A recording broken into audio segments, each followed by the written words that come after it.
around me were under enemy fire, and guys next to me had already been killed, and the guys that I worked with were so overwhelmed because we were so outnumbered and there were so many bad guys that all of us were certain none of us are going to survive. And I went back and forth many times in and out of the battle, taking wounded buddies back and getting them to safety and staying out there in the battle all night long. In fact, for part of that night, my men were absolutely convinced if we drive back out into the battle again, there's no way any of us are going to survive.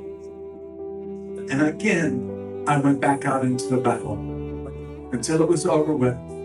The next morning, I am the last guy to make it back into the base.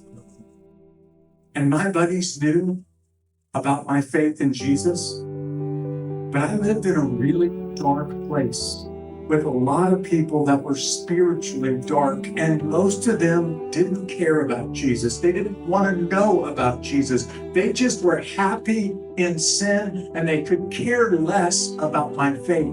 And I tried to talk to those guys about Jesus, but when things were going good, they didn't want to hear anything about it. And then after this battle was over with, my buddies started coming up to me.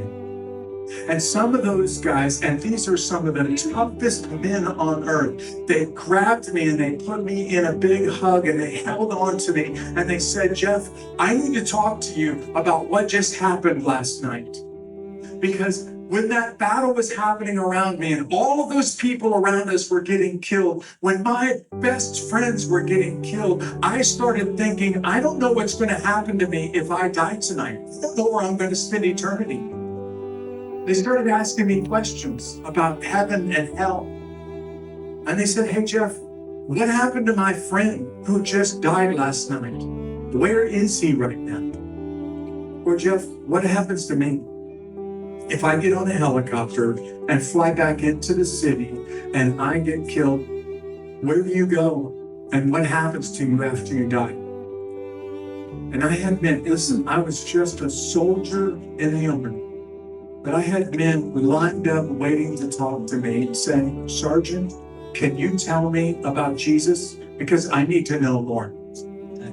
They looked at me, woke me up in the middle of the night, and they said, I watched you last night in those city streets, and when all of us were totally terrified, you sounded like you were completely calm. You looked like you were completely normal. I don't even understand how that's possible, because you and I have been in the same circumstances. We've gone through the same training. We have the same experiences, but I'm telling you, I watched you last night, and you have something that I don't have.